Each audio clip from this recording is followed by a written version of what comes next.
en el versículo 4, dice que Dios nos ha dado preciosas y grandísimas promesas. Y las promesas de Dios se cumplen. Pero las promesas de Dios van acompañadas por sí condicionales. Hay una condición. Cumpliendo la condición, tú recibes una promesa. ¿Quién aparte de Dios conoce el corazón de una madre? ¿Cuántos anhelos, cuántos sueños rotos están allí guardados en ese corazón debido a la dureza de los hijos, a las actitudes? A veces podríamos hablar hasta del abandono, del olvido, de la ignorancia o la no valoración de la madre. A muchas madres yo les he oído decir: yo fuese feliz si mi hijo, si mi hija, tal, tal, tal, tal. En el Antiguo Testamento no hay una palabra, no hay un término específico que corresponda al verbo prometer o al hacer promesa. Así que el hebreo recurre a otras palabras para expresar esta idea, como juramento, herencia, palabra, o fórmulas como cumplir las palabras de la alianza o mantener las palabras que dices. Los juramentos de Dios o las promesas de Dios pueden indicar no solo bendiciones, sino también maldiciones o amenazas. En el libro de Deuteronomio hay 2 capítulos dedicados a las bendiciones y a las maldiciones por la obediencia o la desobediencia. Las promesas divinas van unidas a la idea de una alianza, de un pacto que Dios tiene, en el cual Dios es fiel a esas promesas que Él ha hecho. El esquema promesa-cumplimiento es la ley de la historia de la salvación, porque Dios prometió un Salvador, Dios cumplió su promesa, y esto es garantía de lo que vendrá en esa segunda venida de nuestro Señor Jesucristo. Todas las promesas de la Biblia son aplicables a los creyentes y de manera particular son aplicables, en este caso, a cada madre. Así que yo hoy voy a presentarle 4 promesas para las madres. Una de las promesas, recuerden que cada promesa tiene una condición, es que tendrán descanso y alegría. Segundo, que sus hijos serán dichosos. Tercero, que serán alabadas. Cuarto, que tendrán una descendencia con una fe real. Recuerden, cada promesa tiene una condición. En primer lugar, si corriges a tiempo a tu hijo, tendrás descanso y alegría. Si corriges a tiempo a tu hijo, tendrás descanso y alegría. Dice la Biblia en Proverbios 29:17, corrige a tu hijo y te dará descanso y dará alegría a tu alma. En el momento, la corrección no agrada ni al niño ni agrada al padre, pero la corrección tendrá su beneficio a futuro. Si no se da la corrección a tiempo, si la madre se convierte en una madre consentidora, podría ser avergonzada por él más adelante. Dice Proverbios 29:15, la vara y la corrección dan sabiduría, mas el muchacho consentido avergonzará a su madre. La vara representa el castigo. La vara representa el castigo. El castigo es una disciplina que pretende enderezar rumbos que no han podido enderezarse con otro tipo de correcciones. En Proverbios 19:18 la Biblia dice, castiga a tu hijo en tanto que hay esperanza, mas no se apresure tu alma para destruirlo. Mientras hay esperanza, no ha llegado a ser lo que debe ser. Normalmente un niño en sus primeros 5 años de vida está formando su carácter, pero después de este tiempo, él va a formar su personalidad. Pero se necesita esa disciplina, ese castigo a tiempo para hacerlo entender las cosas que debe ver, que debe conocer, que debe saber y el camino que debe continuar. Pero es un castigo que no debe ser destructivo, un castigo que, si bien debe tener su peso, no debe dañar la moral, la integridad, el físico de la persona o del niño en este caso. La corrección, recuerde que el pasaje de 29:17 nos dice, corrige a tu hijo y te dará descanso. La corrección implica la enseñanza e implica la rectificación. Corregirlo, esto no es así, cuidado con esto. El castigo ya es la reprensión por no haber hecho caso a la corrección que se le ha dado. Así que esta es la corrección, es la reprensión o censura que conlleva a enmendar lo errado a fin de presentar intachable o perfecto al objeto de la corrección. En Proverbios 13:24 la Biblia dice, el que detiene el castigo a su hijo aborrece. Pareciera todo lo contrario, ¿verdad?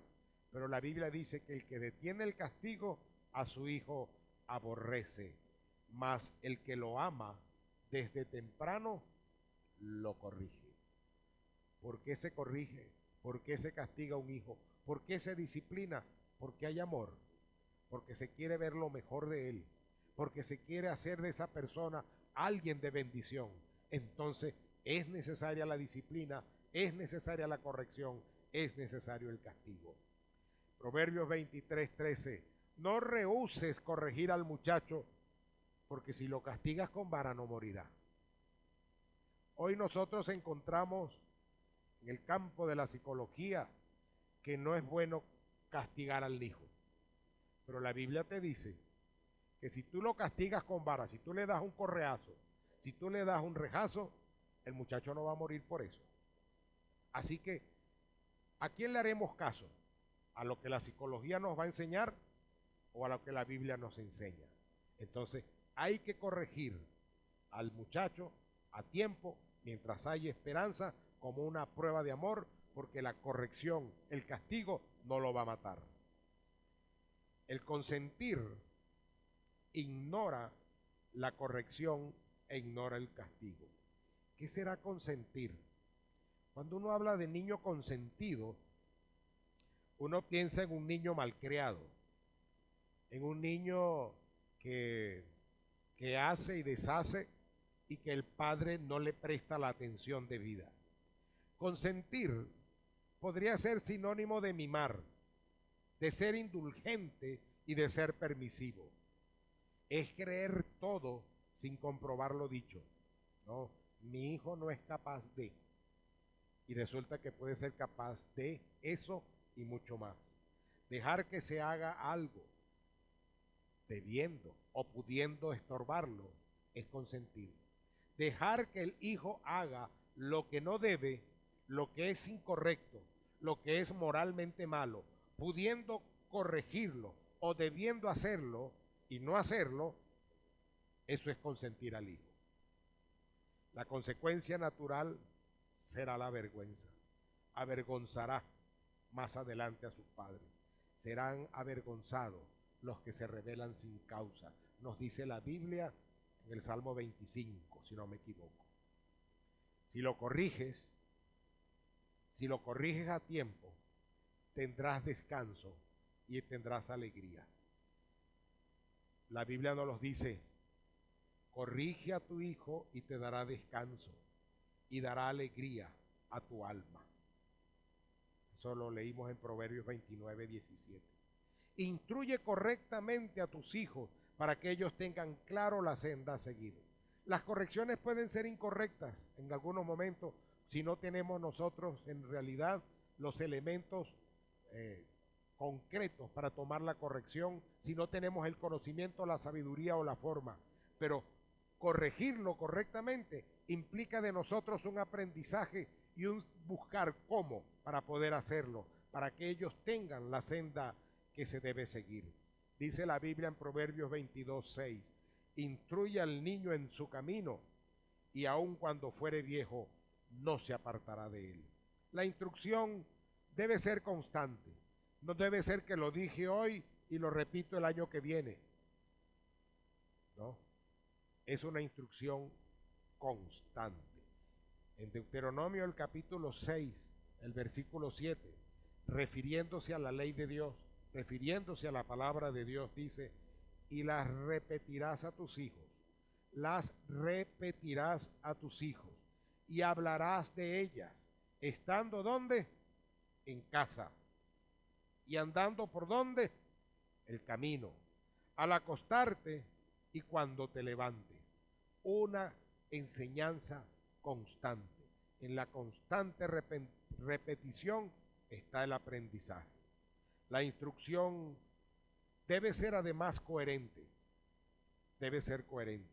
No es que hagas lo que te digo, pero no hagas lo que yo hago.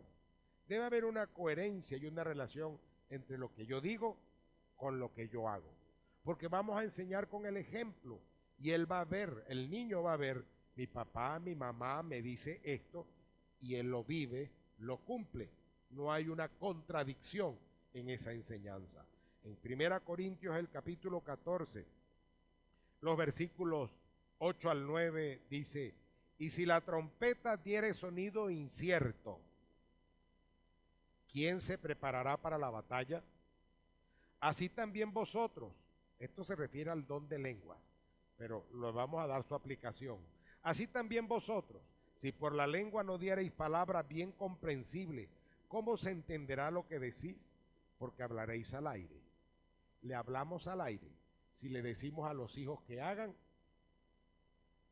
lo que nosotros, que no hagan lo que nosotros hacemos y que hagan lo que nosotros no hacemos, porque no hay una relación, no hay una coherencia, las palabras no se respaldan con los hechos, entonces es como hablar al aire, no estamos fijando nada, no estamos diciendo nada. Nosotros estamos en medio de una sociedad altamente contaminada por el pecado, una sociedad que pareciera que cada día marcha a su destrucción, a su propia destrucción, una sociedad corrompida, una sociedad que cada día está peor, y nosotros, los hogares, los cristianos, tenemos que marcar la diferencia, y en los hogares cristianos tenemos que aprender a dar la corrección apropiada y debida. Dice Proverbios 29:16, cuando los impíos son muchos, mucha es la transgresión. Y pareciera que los impíos, que los perdidos, que los malvados se han multiplicado y los buenos hemos callado, los santos nos hemos escondido y quienes tenemos la verdad no la enseñamos. Pero son tiempos proféticos. La Biblia nos ha enseñado que en los tiempos futuros, que en los tiempos del fin, serán así, prácticamente, como lo estamos viviendo, y todavía esto pareciera ponerse peor. Mateo 24:37, mas como en los días de Noé, así será la venida del hombre, y como eran los días de Noé. Génesis 6:5, y vio Jehová que la maldad de los hombres era mucha en la tierra, y que todo designio de los pensamientos del corazón de ellos era de continuo solamente el mal. Era de continuo solamente el mal. Tiempos como eso estamos viviendo. Y tenemos que poner algo que contenga el mal. ¿Cómo podemos contener el mal? ¿Cómo podemos contener la depravación de una sociedad? La contenemos con una correcta enseñanza, la contenemos con una correcta instrucción, la obtenemos con una corrección a tiempo y la obtenemos formando hogares ejemplares a tiempo. Debemos nosotros entonces resplandecer en este mundo como los hijos de Dios que somos. Ahora, ¿puede el mundo ver el resplandor de la vida de Jesús en nosotros, estaremos nosotros iluminando este mundo tenebroso y este mundo lleno de pecado con nuestra conducta, con nuestras actitudes, con nuestras palabras e incluso con nuestra vestimenta. Filipenses, el capítulo 2, el versículo 14 al 16. Haced todo sin murmuraciones y contiendas, para que seáis irreprensibles y sencillos, hijos de Dios, sin mancha, en medio de una generación maligna y perversa, en medio de la cual resplandecéis como luminares en el mundo. Resplandecemos como luminares en el mundo, asidos de la palabra de vida, para que en el día de Cristo, dice Pablo, yo pueda gloriarme de que no he corrido en vano, ni en vano he trabajado. En segundo lugar,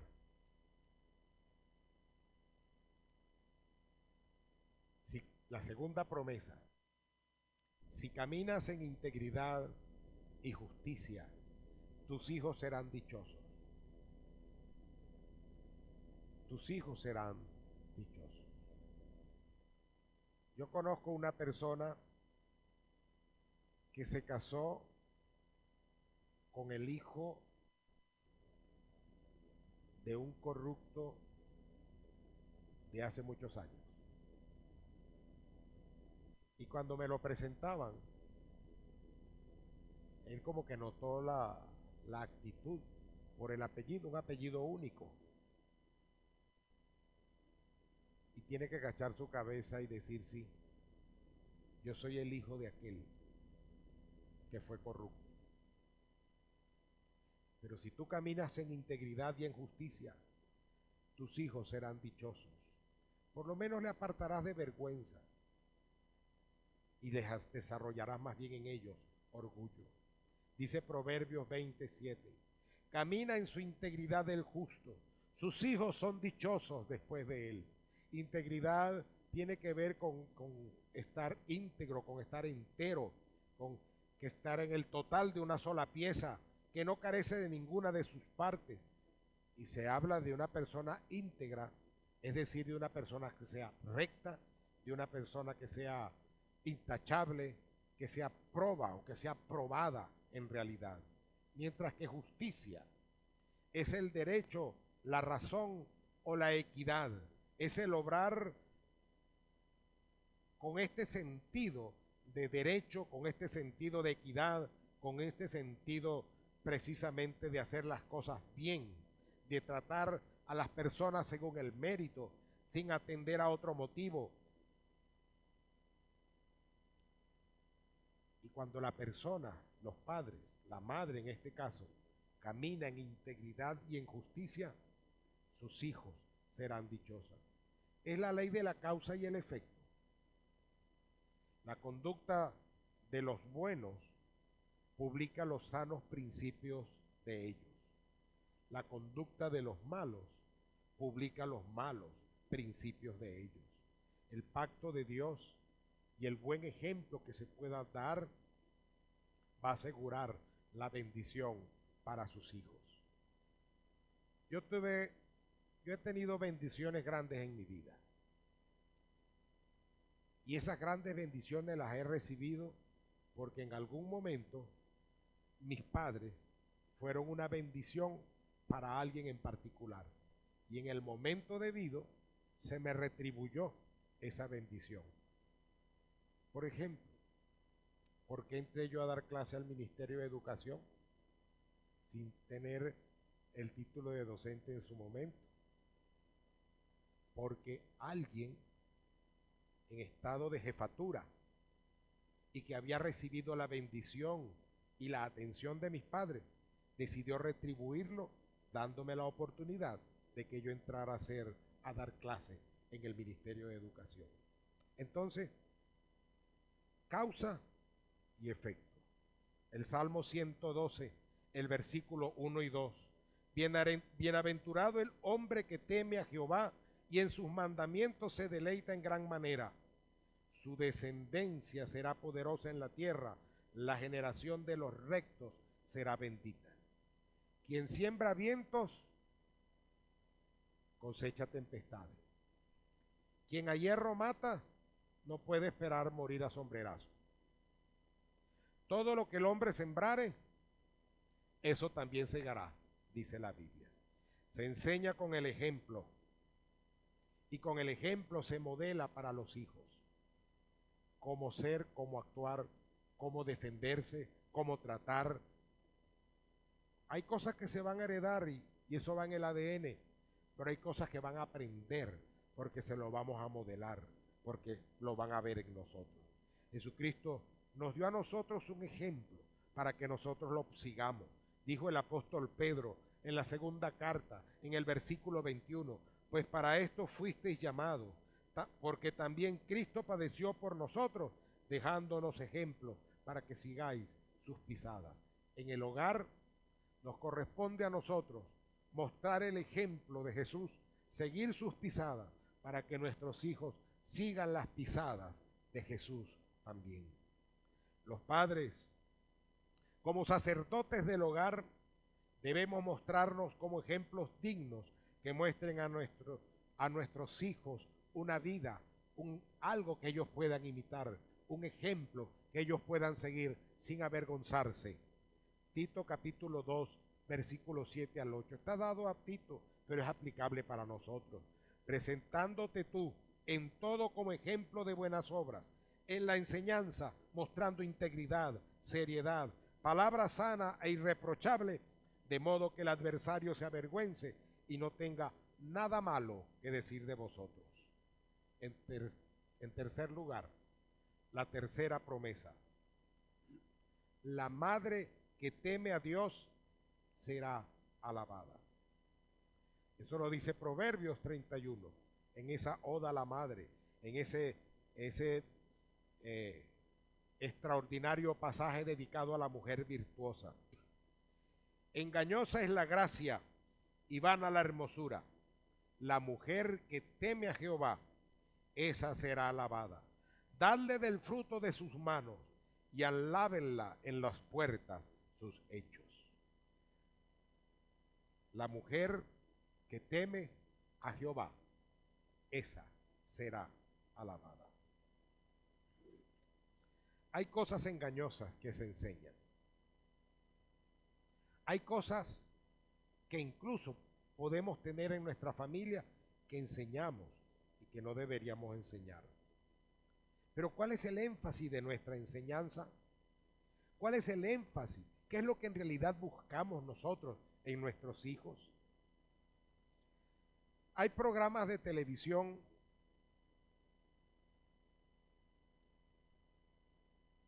donde, bueno, ya hay cierto tiempo que no se muestra, que si mis princesitas, que si mis niñas Venezuela, que los reality shows que se hacen en los Estados Unidos con unos certámenes de belleza, con niñitas pequeñas y todo eso, niñitas preescolares. Y la pregunta es, ¿qué le están enseñando esas madres a esas hijas? ¿Qué le enseñan las madres a las hijas cuando permiten que siendo unas niñitas, vistan, hablen o actúen como mujeres mayores? Que pierdan su infancia para vivir una adolescencia que no tienen o una juventud a la cual no han llegado. ¿Qué se enseña cuando las madres permiten que sus hijas usen determinados vestidos que pudieran llamarse sexy, exuberantes, tentadores o voluptuosos? ¿Qué le estás enseñando a tu hija? ¿Qué le enseñas a tus hijos cuando tú permites que ellos hagan, usen, digan, practiquen o vivan las cosas como no son?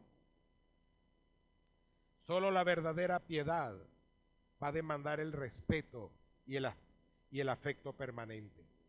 Primera de Pedro 3 al 4. Vuestro atavío no sea el externo de peinados ostentosos. No les está diciendo que anden desnudas. ni semidesnudas. ¿Cierto? Que no sean ostentosos es otra cosa. Que no estén cargando un traje que se lo encargó al diseñador que está en París, y como la gente, nosotros los ignorantes de esas cosas no sabemos quién es, pegamos la etiqueta y dice, fue diseñado por fulano de tal, en tal parte, me lo trajeron de París y lo estoy usando aquí. Vuestro atavío no sea el externo, de peinados ostentosos, de adornos de oro, de vestidos lujosos. Tampoco te está diciendo que no te adornes ni que no te pintes. Lo que está diciendo es que cuidado con lo que te pones. Hay personas que a veces parecen una máscara de tan maquillaje que se echan. Que tengas moderación en lo que estás usando. Que todo sea de acorde a tu edad. Que vive cada uno el tiempo que le corresponda vivir.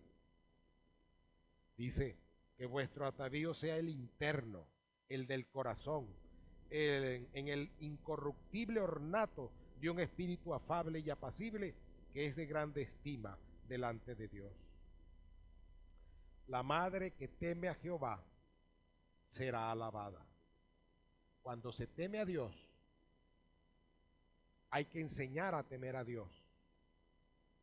Y se debe notar que se teme a Dios. Deuteronomio 4:10 nos dice que enseñamos a temer a Dios aprendiendo la palabra de Dios. El día que estuvisteis delante de Jehová tu Dios en Horeb, cuando Jehová me dijo, reúneme el pueblo para que yo les haga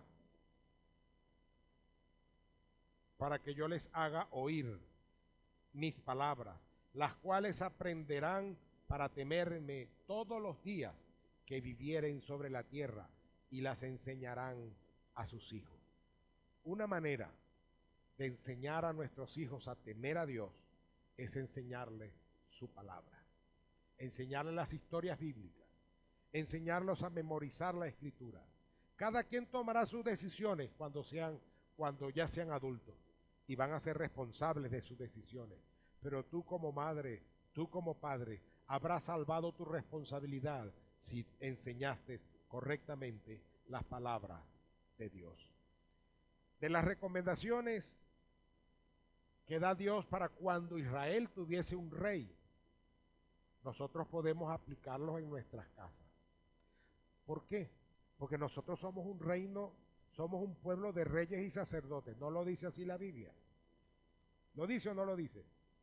Quiere decir que yo soy el rey de mi hogar y mi esposa la reina del hogar y los hijos son los príncipes en el hogar. Ahora yo tengo un rey mayor que es mi Dios. Pero dice la Biblia en Deuteronomio 17, 18 al 19, que es aplicable a nosotros y va dado para los reyes, para cuando hubiese un rey. Entonces escribirá para sí en un libro una copia de esta ley, del original que está al cuidado de los sacerdotes levitas, y lo tendrá consigo, y leerá en él todos los días de su vida, para que aprenda a temer a Jehová su Dios, para guardar todas las palabras de esta ley y estos estatutos, para ponerlos por obra. Fíjense, tener una copia de la palabra de Dios. Tenemos Biblia, pero muchas de nuestras Biblias están de adorno. Tenemos Biblia, pero no sabemos manejar la Biblia. Tenemos Biblias, pero leemos la Biblia. Tenemos Biblia, pero aparte de leer la Biblia, estudiamos la Biblia. En la recomendación le dice que hay que leer la palabra de Dios. ¿Cuándo? Todos los días. Todos los días. ¿Durante cuánto tiempo? De toda su vida. Leer la palabra de Dios todos los días de su vida. Escribir la palabra de Dios. Fíjense que tenía la tarea el rey de transcribir la palabra de Dios. Nosotros debemos aprender a escribirla, a copiarla correctamente. Nos ayudaría a corregir nuestros errores ortográficos. Al descubrir por ejemplo, en una Reina Valera revisada del 60, con ese castellano tan extraordinario que maneja, a escribir correctamente, a guardar las escrituras, no a guardarlas en el cajón, no a meterlas en un lugar donde no se vea, a guardarlas en el corazón, en la mente, a tenerlas allí prestas y dispuestas, pero por último, a ponerlas por obra, a poner la escritura por obra. Si somos reyes y sacerdotes, esa palabra de Dios es para cada uno de nosotros.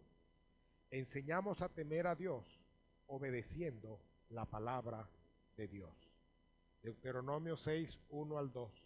Estos pues son los mandamientos, estatutos y decretos que Jehová vuestro Dios mandó que os enseñase, para que los pongáis por obra en la tierra, a la cual pasáis vosotros para tomarla, para que temas a Jehová tu Dios, guardando todos sus estatutos y sus mandamientos que yo te mando, tú, tu hijo y el hijo de tu hijo, todos los días de tu vida, para que tus días sean prolongados.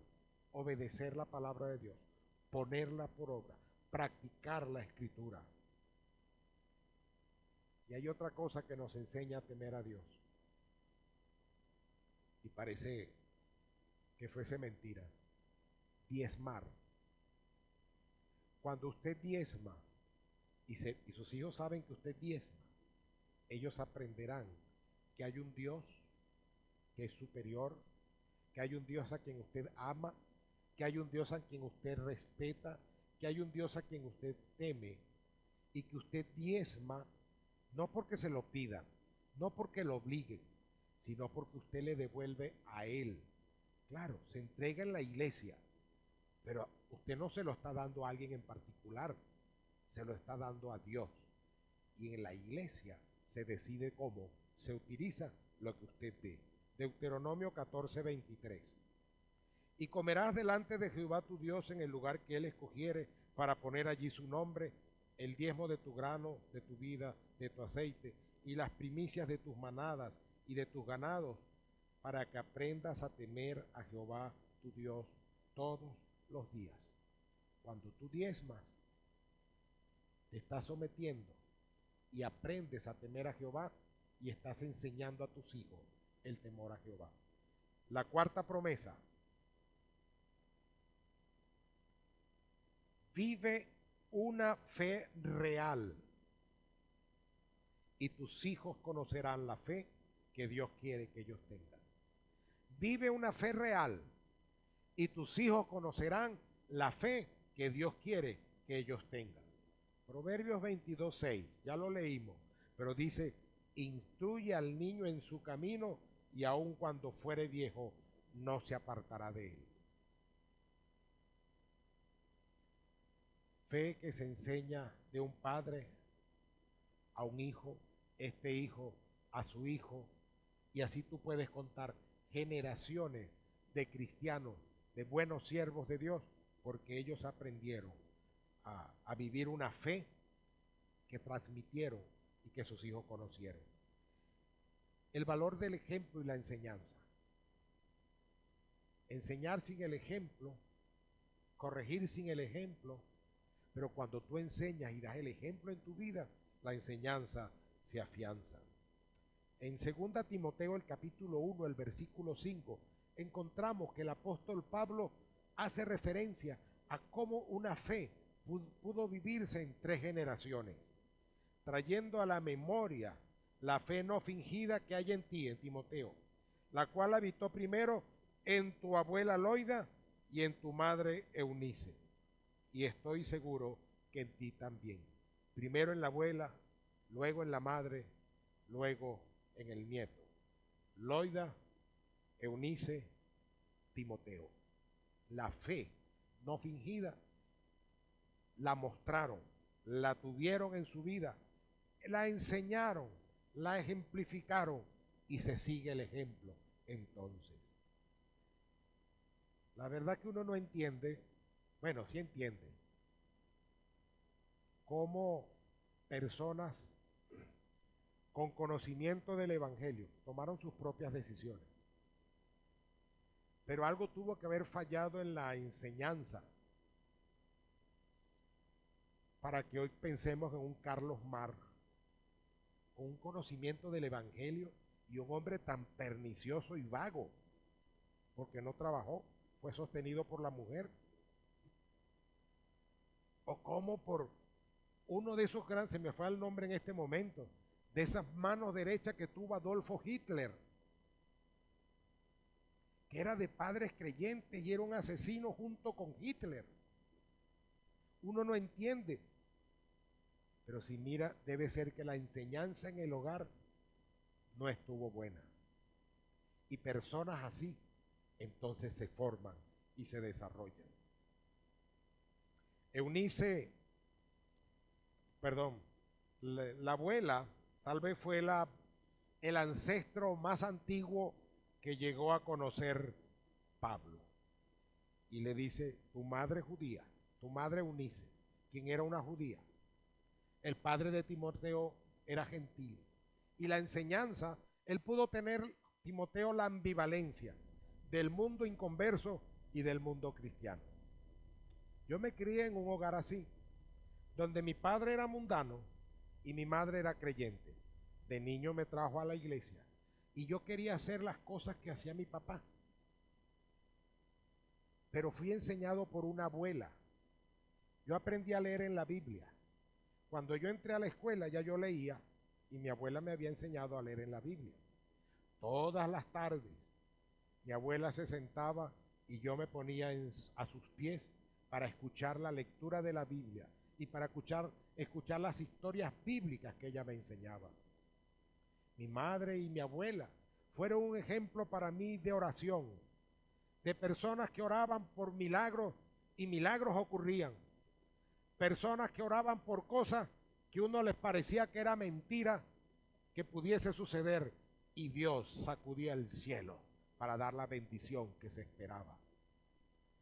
Un día escuché a mi mamá orar, oraba por mí, de rodillas. Había tenido una semana terrible, yo muy mal. Y ella oraba en voz alta, no sabía que yo la estaba escuchando. Te pedí un hijo para tu gloria. Esas palabras se taladraron en mi cabeza. Prefiero un hijo muerto que un hijo que te deshonre. Yo soy el único hijo. Yo salí de ahí como un demonio a buscar venganza. ¿Quién le vino a meter chisme? Reventé tejas de las casas, vidrios de las casas, que hoy me avergüenzo de haber hecho todo eso. Amenacé personas en la calle. Y unas semanas después estaba recibiendo a Jesucristo como Señor aquí en este lugar. Me trajo a tiros, perseguido a tiros por alguien que me quería matar. Y el pastor y Froilán Pérez, hermano Víctor Borusco, el hermano Froilán Pérez, quien era diácono de la iglesia, me acompañaron hasta mi casa porque el hombre estaba afuera esperando.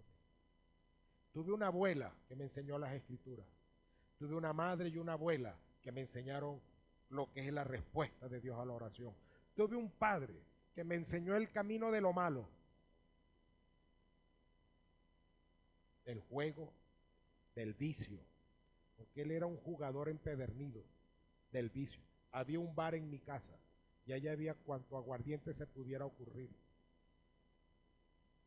Y siendo yo muchacho de 14, 15 años, emborrachaba a los niñitos de 11 y de 12. Solo Dios transformó mi vida. Pero cómo influyó mi abuela y mi mamá en ello. E incluso 6 meses antes de morir, mi papá entregó su vida a Jesucristo. Por el ejemplo, por el testimonio, también encontró en su casa.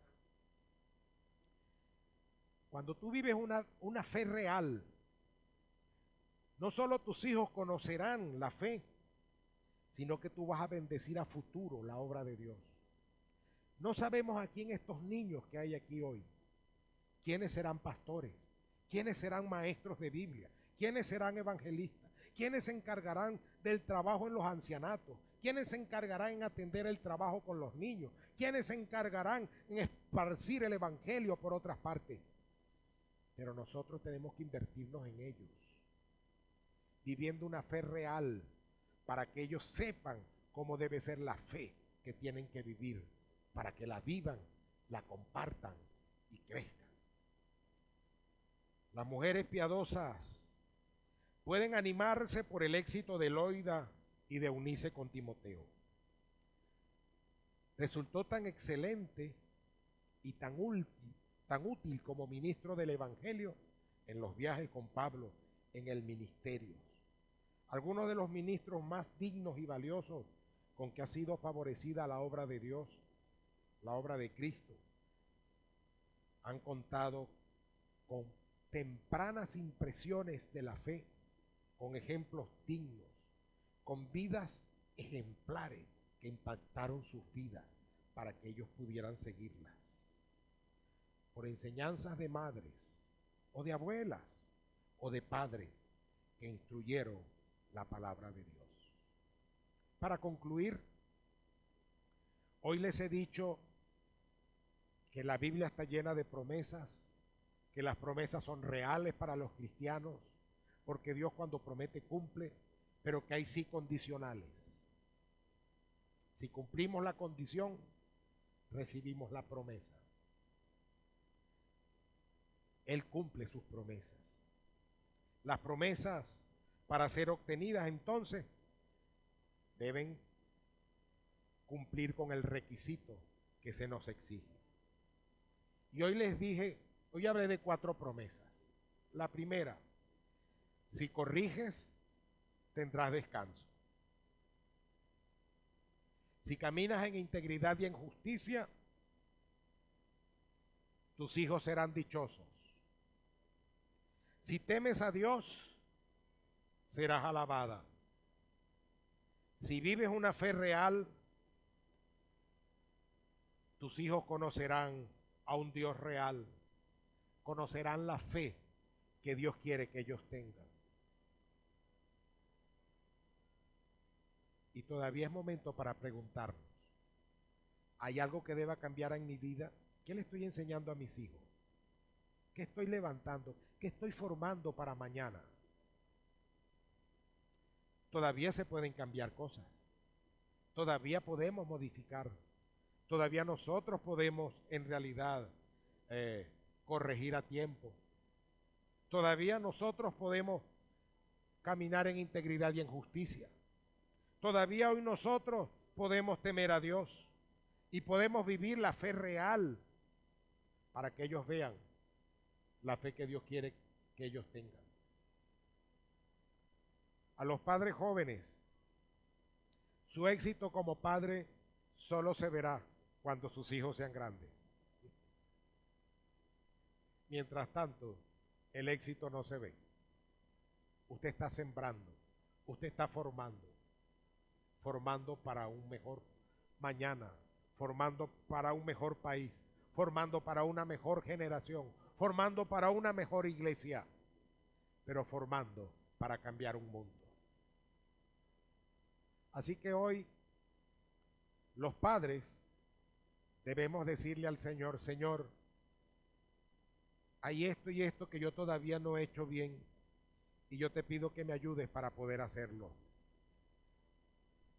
También es tiempo para que usted consagre algún aspecto en su vida que no ha consagrado al Señor, que se le ha pasado por alto, que lo ha dejado atrás. También es el momento para que usted le diga al Señor, Señor, recapacito en esto. Yo tengo que enmendar y tengo que cambiar en esto otro.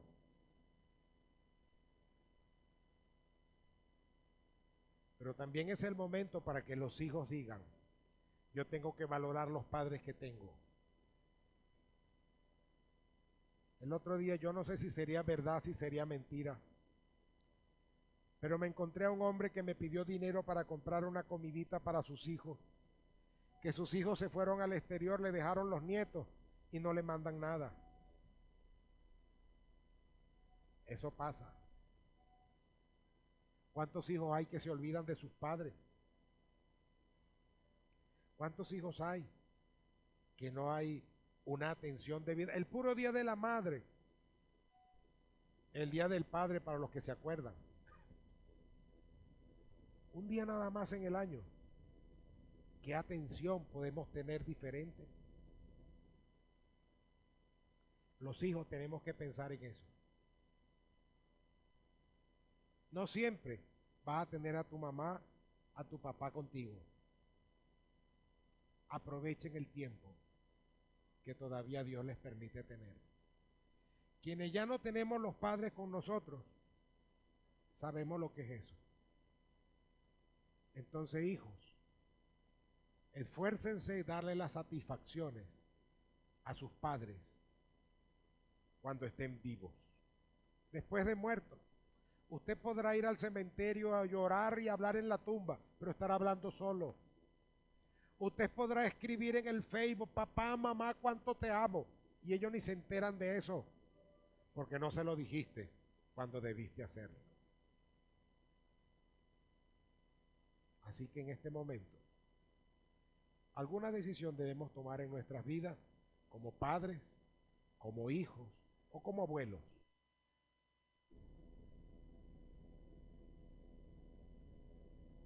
Oremos. Señor y Dios, te honramos y te glorificamos. Confío que tu palabra no regrese vacía, sino que se anidará en corazones de cada uno de nosotros.